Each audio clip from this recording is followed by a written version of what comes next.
Welcome, the War Chief of Light is back with another epic video. Hi, my name is PeepyGeek, but you lovely people are more than welcome to call me Peeps. Yes, still sick and you probably still hear it, but we're back, baby. Alright, so last week I watched the producer's live letter, and I figured we'd make a TLDR of all the cool stuff that was talked about. Make it nice and easy. We'll be covering the game changes, we'll be covering the new jobs, and a few of the more awesome stuff that was mentioned, and one not so awesome, but it is what it is, so. But, before jumping into that, if you like this sort of video, or if you like lore, deep dives, gaming, Final Fantasy, or just nerdy stuff in general, well honey, you're home. Hit that subscribe button because listen, we tend to do nerdy here pretty well. Alright, lots to cover, let's stop messing around and jump into it right now.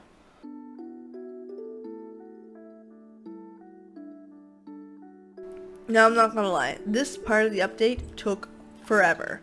But it wasn't forever in a bad way. There was lots to cover. So, it is what it is.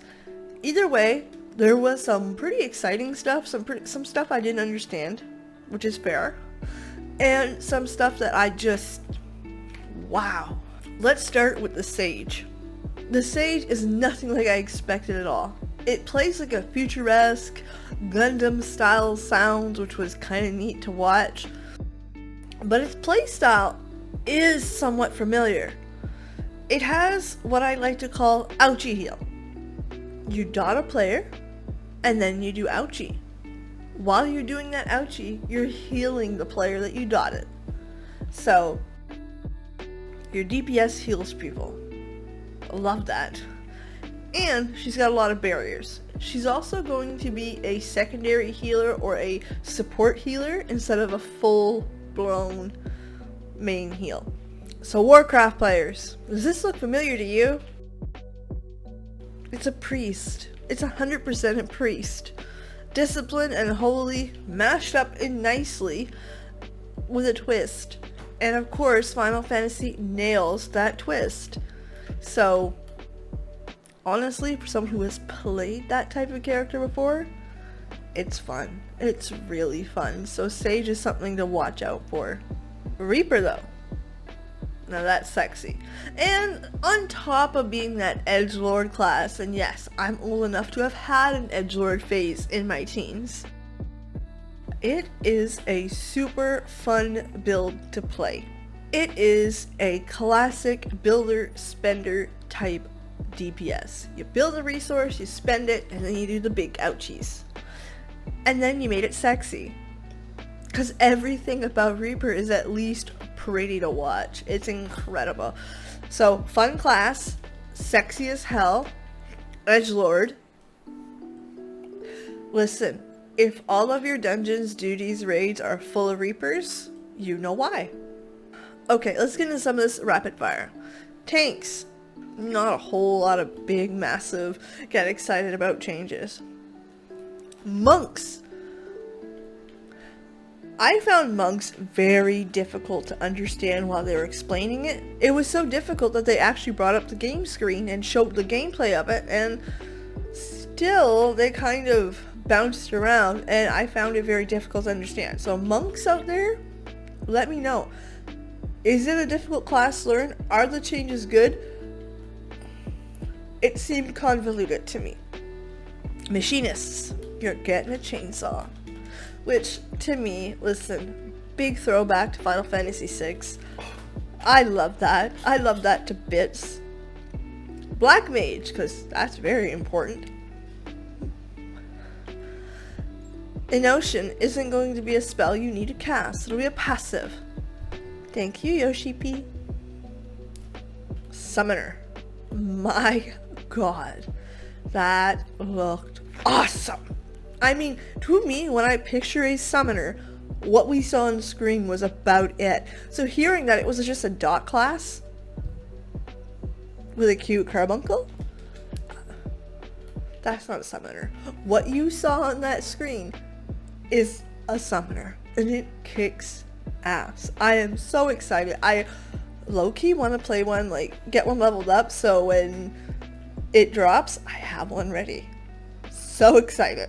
Heals, Astrologians becoming a pure heals class, losing a few of its barriers, but to be fair, you're gonna have lots of sages running around, scholars, so it's cool. Speaking of scholars, you guys get a movement buff.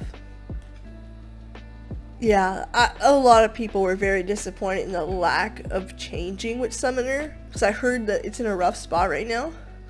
There are a couple things that kind of help that rough spot coming up in the next section, so I'm just going to jump into that, and then we'll kind of mishmash the two, you'll see.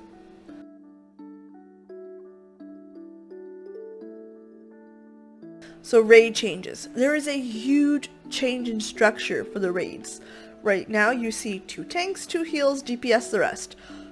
It's gonna become 2 tanks, 1 pure healer, 1 supportive healer, DPS. So going forward, you're going to need one of each. You're going to need a supportive tank helper, tank blocker, barrier, movement speed helper, I don't know. As well as a pure healer. It also gives a chance for more scholar players to come around. And let's be real, more sages. There's going to be a shit ton of sages. That's facts.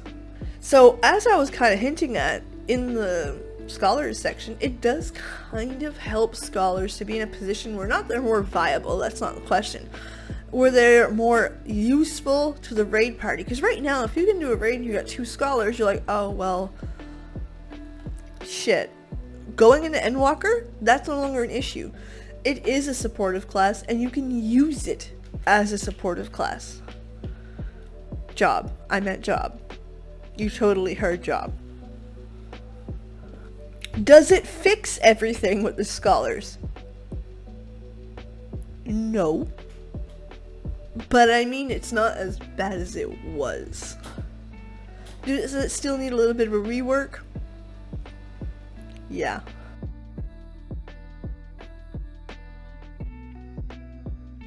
Alright, this is a miscellaneous category. This is where a few changes caught my eye. We're getting a stat squish. I'm not gonna lie to you, coming from Warcraft, this is something I 1, expected, and 2, I'm not afraid of. I am interested in how they're doing it though. So basically, if you're in, we'll say Stormblood, and doing Stormblood content with your level 90 character, you'll have to come back and sync it when you enter the zone so that you do level 90 damage versus level 60 or 70 stuff. Okay, because there's a stat squish between 80 and 90. So it's interesting that they're doing that level sync. Other people have chosen to do it automatic where everything's scaled. But Final Fantasy also has a very comprehensive level sync system.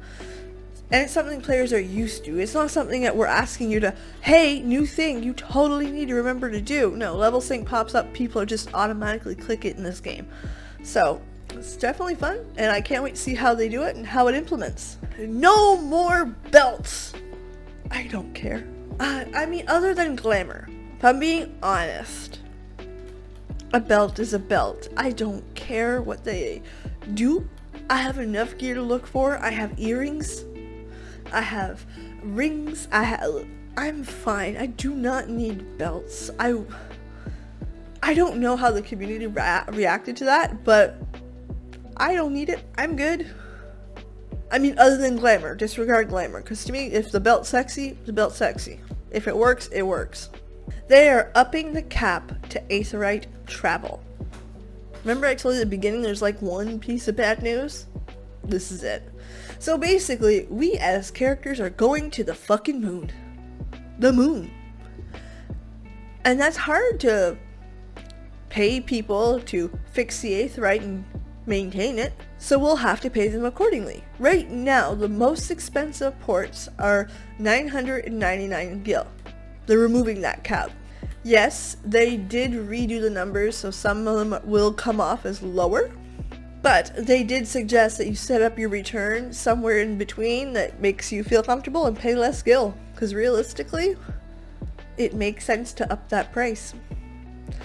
I'm not too mad against it, to be perfectly honest. Even if you bounce around a whole lot, I find gil is something you just gain a lot of all the time.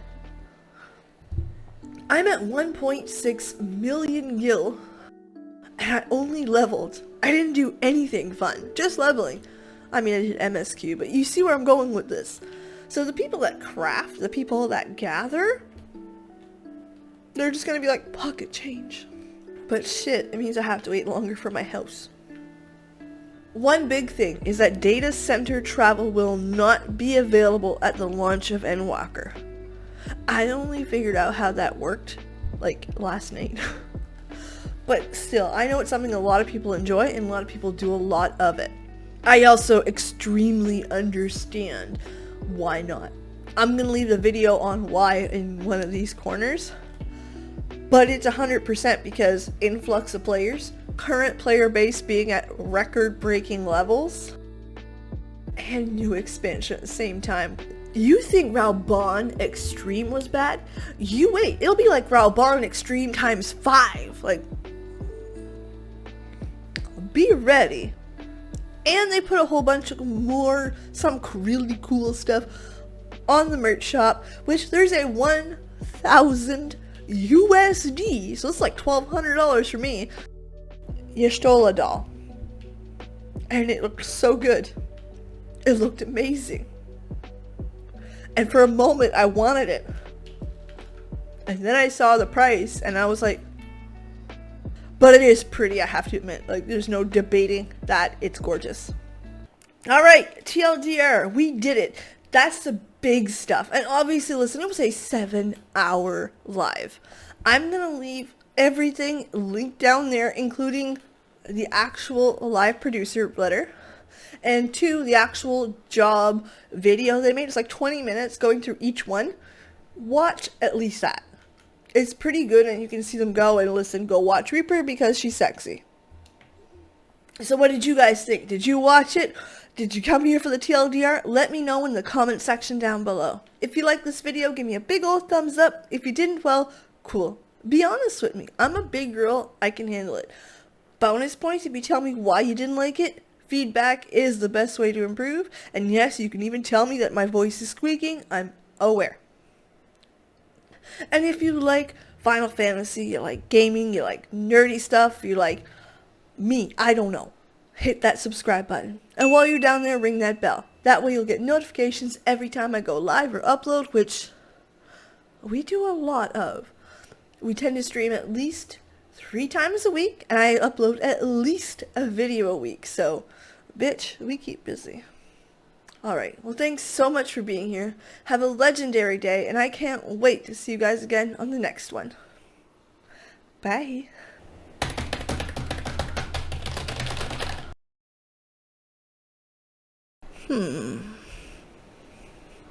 Huh? Oh, listen, I'm still a black mage at heart. I love you.